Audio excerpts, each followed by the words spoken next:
நான் ஆசையை வென்ற ஒரு புத்தனுமல்ல, என் காதலை சொல்ல நான் கம்பனுமல்ல.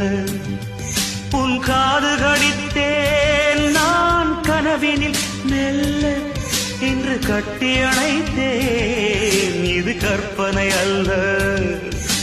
அடிமனம் தவிக்கும் அடிக்கடி துடிக்கும் ஆசையை திறகிவிடு, இருவிழி மயங்கி இதழ்களில் இறங்கி உயிர் வரை பரகிவிடு.